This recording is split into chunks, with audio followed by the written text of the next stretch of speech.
નમસ્કાર દર્શક મિત્રો, अब તકની આ વિશેષ રજૂઆત ચાય પે ચર્ચામાં આપ સૌનું સ્વાગત છે। મિત્રો, આ કાર્યક્રમમાં આપણે અનેકવિધ ક્ષેત્રના મહાનુભાવો સાથે અવારનવાર અનેક મુદ્દાઓ પર ચર્ચા કરતા હોય છે, પરંતુ આજે આપણી સાથે જે મહાનુભાવ છે તેનું જો ઓળખાણ એટલે કે તેની આઈડેન્ટિટી આપણે આપવા જઈએ તો ચોક્કસ એવું કહી શકાય કે ભારત સરકારના સૌથી યુવા પ્રતિનિધિ કે જેઓનું નામ વિપ્ર ગોયલ છે, તેઓ હાલ આપણી સાથે हाजिर है। विप्र जी, सबसे पहले मैं आपका स्वागत करता हूँ। विप्र जी, सबसे पहला सवाल मेरा आपसे ये है, एक मॉडल ग्राम्य आप ये मॉडल लेके साथ में चलते हो, ये मॉडल क्या है? बिल्कुल, तो मॉडल की जो अवधारणा हुई कि एक मॉडल गांव बनाने की जो अवधारणा हुई वो भारत की जनता की मांग के आधार पर ही हुई है। तो जब मैं गवर्नमेंट ऑफ इंडिया में राष्ट्रीय स्तर पर था, पंचायती राज मंत्रालय में, तो कई राज्यों में मुझे भेजा गया जहाँ पे हमने अलग अलग हितधारकों से बात की, चाहे शासन हो, प्रशासन हो, जनता हो। तो कई माननीय सरपंचों, माननीय कलेक्टर्स, माननीय मंत्रियों से मिलने के बाद एक बात निकली कि हमें अपने गाँव को अब अपने पैरों पे खड़ा करना होगा। अब वो दौर खत्म हो गया है कि गांव सरकार के टैक्स के मनी का रुपया का इंतजार करता रहे। गांव के पास आज बहुत संसाधन है। भारत के पास 1600 लाख हेक्टर उपजाऊ जमीन है। पूरे विश्व की दूसरी सबसे ज्यादा उपजाऊ जमीन है। 55 करोड़ मवेशी हैं और करीब 90 करोड़ ग्रामीण वर्कफोर्स है। पर इन संसाधनों का इनका उत्तम उपयोग सुनिश्चित नहीं हो पा रहा है और आज एक ग्रामीण इंसान की भारत में आय औसतन 11 रुपए ही है। मात्र 11 रुपए मिलते हैं भारत में एक ग्रामीण आदमी को। तो अभी हमने G20 में हमने जो बहुत बड़ा शंखनाद किया पूरे विश्व में, हमने अध्यक्षता ली कि हम क्लीनर, स्वच्छ, हरित और नील भविष्य बनाएंगे। हमने ये कहा कि हमारे हर निर्णय में पृथ्वी को आगे रखते हुए आगे चलेंगे। जीव जंतु, मनुष्य, जानवर, मतलब शिवा की सारी संरचनाओं का कोएग्जिस्टेंस को ध्यान में रखते हुए चलेंगे। हम ये अवधारणा तो करके आ गए हैं, पर इसको हकीकत जामा पहनाना भी आज समय की सबसे बड़ी आवश्यकता है। तो अब कुछ ऐसा कर्म करना है कि 100 करोड़ जो ग्रामीण भारतीय हैं, जो शहर में नहीं गांव में बसते हैं, उनका हमें जिंदगियां बदलना है। तो जो मॉडल की अवधारणा आपने जो पूछा कि वो इसलिए आई कि जो 100 करोड़ ग्रामीण हैं वो 6 लाख गांव में निवास कर रहे हैं और भारत में आज एक ऐसे गांव को बनना बहुत जरूरी है जो जल, ऊर्जा और रोजगार, मतलब इन 3 बुनियादी क्षेत्रों में आत्मनिर्भर हो। मतलब जल आत्मनिर्भर हो, ऊर्जा आत्मनिर्भर हो और रोजगार आत्मनिर्भर हो। तो कैसे कर सकते हैं हम ये, जो जल निर्भरता घटानी है, जो ऊर्जा निर्भरता घटानी, इसको कैसे पार किया जा सकता है? बिल्कुल, तो ये जो मैं उदाहरण स्वरूप जल की बात करूंगा, तो एक तरफ जैसे राजस्थान की बात करें, राजस्थान में जो भूजल है वो करीब 300 से 1200 फीट नीचे चला गया है। अब जब कोई समस्या आती है तो समस्या का जो प्राइम रीजन है वो ढूंढा जाता है। तो प्राइम रीजन जो राजस्थान में है वो ये है कि 90% भूजल का दोहन, आप गैस कीजिए कहाँ हो रहा होगा? सिंचाई में हो रहा है। तो भूजल का दोहन अगर सिंचाई में हो रहा है तो क्यों नहीं हम इन दोहन केंद्रों को ही संरक्षण केंद्र बना दें। तो हमने उसके लिए हर खेत की 5% जमीन पर 10 फीट गहरा कुंडा खोदकर एक जल आत्मनिर्भरता का हम संदेश देना चाह रहे हैं, जैसा महात्मा गांधी जी ने भी दिया था अपनी नमक सत्याग्रह में, जिसमें गांधी जी ये नहीं कह रहे थे कि नमक से हमारा देश फिर से सोने की चिड़िया बन जाएगा, कि या अपने शौचालयों को साफ करने से हम सोने की चिड़िया बन जाएंगे। वो ये कह रहे थे कि ऐसी बुनियादी चीजों के लिए जो निर्भरता है वो अंग्रेजों पर कम करें, जिससे गुलामी स्वतः भारत से खत्म हो जाए। तो जल खेत पर जल खेत बनाकर, फार्म पॉइंट बना के जो आत्मनिर्भरता का संदेश हम देना चाह रहे हैं वो सिर्फ जल तक सीमित नहीं रहेगा, वो ऊर्जा आत्मनिर्भरता में तब्दील होगा, फिर वो रोजगार आत्मनिर्भरता में बदलेगा। तो जल के लिए हम फार्म पॉइंट्स बना रहे हैं, ऊर्जा के लिए हम सोलर एनर्जी को भी गांव-गांव में सपोर्ट करेंगे, क्योंकि गांव-गांव में चरखा जमीन होती है जिनका उपयोग नहीं हो पाता है। और रोजगार उत्पन्न करने के लिए गाँव के ही जो कच्चा माल है, दूध है, गोबर है, सब्जियां हैं, फ्रूट्स हैं, अनाज है, दलहन है, इनके आधारित ही उद्योग लगे। तो गुजरात राज्य में इस क्षेत्र में बहुत सारे अच्छे काम हुए हैं, पर इन कामों में राजस्थान राज्य अभी बहुत पीछे है और ऐसे कई राज्य बहुत पीछे हैं, क्योंकि भारत का अभी सिर्फ 2% कच्चा माल ही प्रसंस्कृत हो पाता है, जबकि अमेरिका करीब 98% अपना कच्चा माल प्रसंस्कृत कर लेता है। पूरे वैश्विक कृषि बाजार में भारत का सिर्फ 2% हिस्सा है। मतलब हम पूरे विश्व के 780 करोड़ लोगों में की मार्केट में सिर्फ 2% हिस्सा रखते हैं। तो अभी बहुत लंबी दौड़ जानी है और वो काम 6 लाख गाँव को अपना भागीदार बनाते हुए नहीं हो सकता, बिना बनाए उनके नहीं हो सकता। इसलिए एक मॉडल गाँव को बनाकर हम चाहते हैं कि ये काम क्रांति का रूप ले ले। आपने जो क्रांति शुरू की है काबिले-दाद है, जो इनिशिएटिव आपने लिया अभी कहाँ पहुंचा और क्या विजन है आपका? अभी जो हम मॉडल गांव बना रहे हैं राजस्थान की भूमि पर बना रहे हैं, क्योंकि कई ऐसे लोग हैं जो गुजरात में भी माइग्रेट इसलिए हुए थे क्योंकि राजस्थान में पानी नहीं था। तो ऐसे लोग जिनके दिल राजस्थान से जुड़े हुए हैं और ऐसे लोग जो राजस्थान में रह रहे हैं, उनको बचाना के लिए हम एक गांव को जो मॉडल बना रहे हैं उसमें हमने 1 करोड़ लीटर जल संरक्षण क्षमता खेतों पर अचीव कर ली है, जो हमने सामुदायिक जमीन पे नहीं, किसान की निजी खेतों की जमीन पर हमने कुंडे बना के, मतलब हम आज के दौर के कुएं बना रहे हैं। जैसा हम सब जानते हैं कि हमारे भारत में 75 लाख कुएं थे जब देश आजाद हुआ, आज वो 75 लाख कुएं मात्र 1 लाख रह गए हैं, क्योंकि पूरे भारत का भूजल खत्म होने की कगार पर आ गया है। तो प्राचीन कुएं तो हमारे नष्ट हो रहे हैं, तो क्यों नहीं हम भारत में 10 करोड़ कुएं बना दें, 10 करोड़ खेतों पर 10 करोड़ कुएं बना दें, और बारिश का पानी जो हमारी धरा से चला जा रहा है उसको हम संरक्षित कर लें। तो उसकी में हमने अभी करीब 500 कुंड एक ही गांव में बनाने का संकल्प लिया है, जिसमें हमने 25 कुंड बना दिए हैं और भी यात्रा जारी है।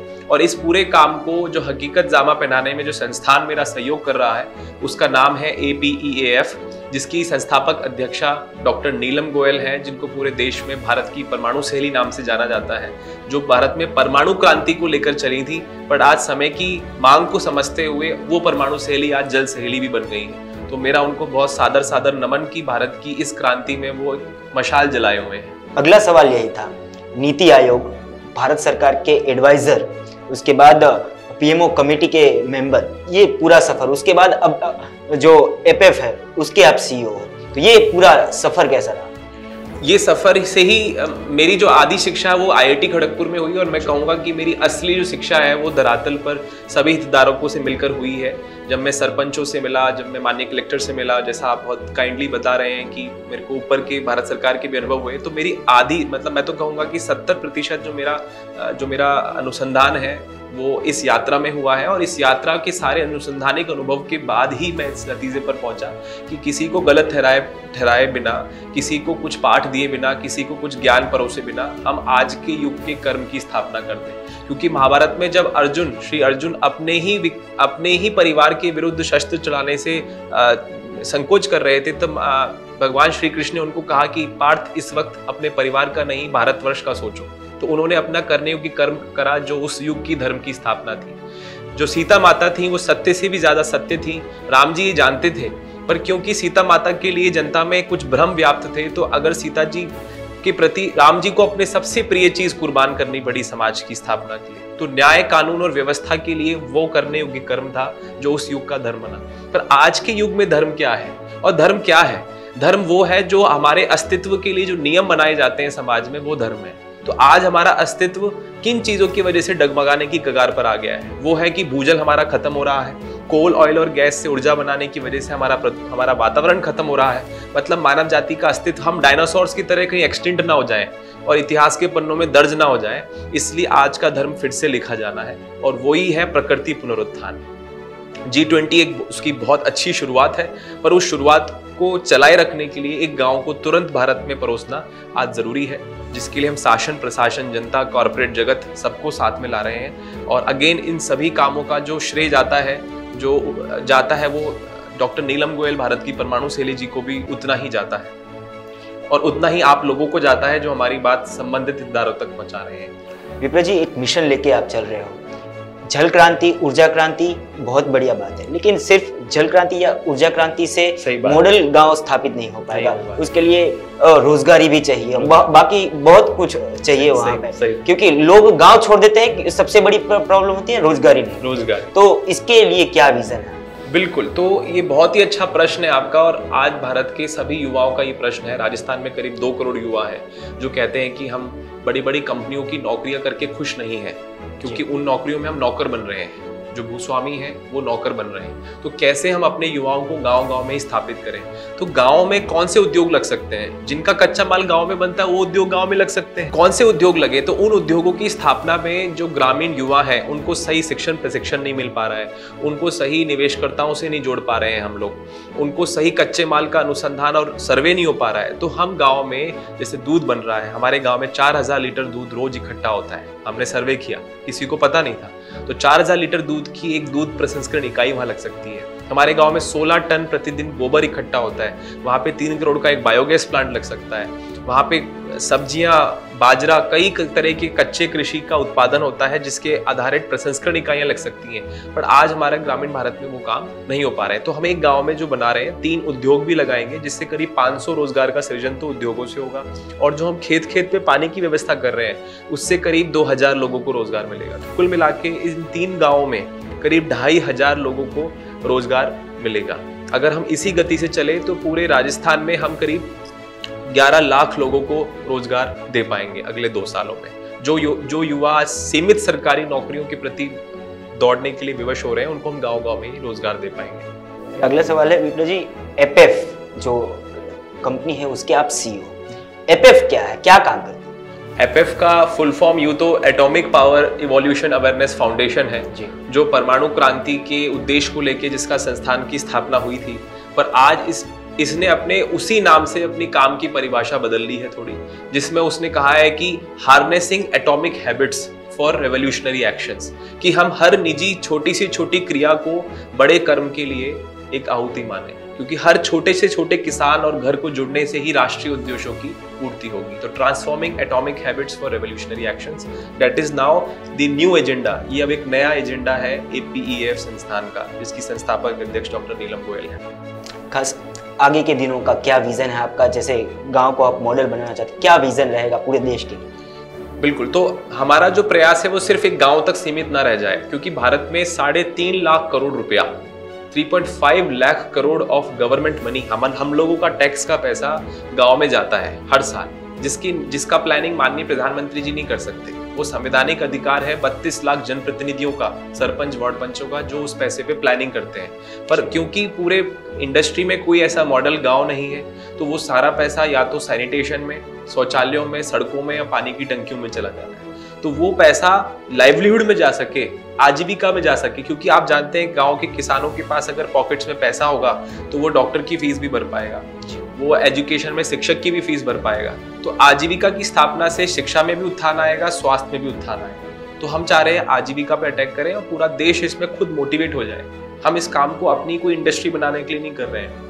राइट ब्रदर्स ने जब पहला एयरप्लेन बनाया था तो उन्होंने ये नहीं सोचा था कि इंडिगो जब प्लेन बनाएगा तो मुझे उससे रॉयल्टी आएगी। वो उनका कुछ जुनून था और उनके मन में आग थी कि उन्होंने प्लेन बना दिया। तो एक तरीके का एयरलाइन इंडस्ट्री का पहला एयरप्लेन ही है ये मॉडल का। अंतिम सवाल, क्या अपील करना चाहेंगे एक 125 करोड़ भारतीयों से? मैं आशा करता हूं कि ये वीडियो ज़्यादा से ज़्यादा लोगों तक जाए, अगर 125 करोड़ नहीं तो ज़्यादा से ज़्यादा लोगों तक जाए।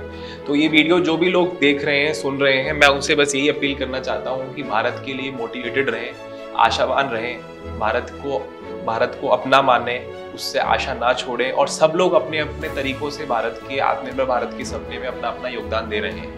जो लोग इसकी वीडियो बना रहे हैं वो भी इसमें सहयोग कर रहे हैं, जो लोग इसको दूर दूर तक पहुंचा रहे हैं वो भी सहयोग कर रहे हैं। तो हम सभी लोग इस बड़े कर्म में सहभागी हैं, और 20 नवंबर की जो तारीख है वो अभी हमने लक्ष्य रखा है। आशा करते हैं हम अपने उद्देश्य की पूर्ति कर पाएंगे। तो दर्शक મિત્રો, આ હતા વિપ્ર ગોયલ કે જેમણે તેમનું વિઝન રજૂ કર્યું છે। તેઓ હાલ હરિયાળી ક્રાંતિની સાથે ઉર્જા ક્રાંતિ અને ગ્રામ્ય વિસ્તારોમાં આજીવિકાનું સર્જન થાય, લોકો ગામડામાંથી માઇગ્રન્ટ એટલે કે સ્થળાંતરિત થતા બંધ થાય અને ગ્રામ્ય વિસ્તારમાં જ તેઓ સ્થાપિત થાય તેવા લક્ષ્ય સાથે તેઓ આગળ વધી રહ્યા છે। ગામડાઓને આદર્શ બનાવવાના લક્ષ્ય સાથે તેઓ આગળ વધી રહ્યા છે। હાલ રાજસ્થાનમાં તેમનો પાયલોટ પ્રોજેક્ટ ચાલુ છે અને આગામી દિવસોમાં તેમની આશા છે કે સમગ્ર દેશમાં એટલે કે દેશના 6 લાખ ગામડાઓમાં આ પ્રકારનો પ્રોજેક્ટની અમલવારી થાય, જ્યાં જળ ક્રાંતિથી માંડી ઉર્જા ક્રાંતિ થાય અને યુવાનોને રોજગારી મળે। તો દર્શક મિત્રો, ફરી મળીશું આવી જ વિશેષ રજૂઆત સાથે, ત્યાં સુધી જોતા રહો અબ તક।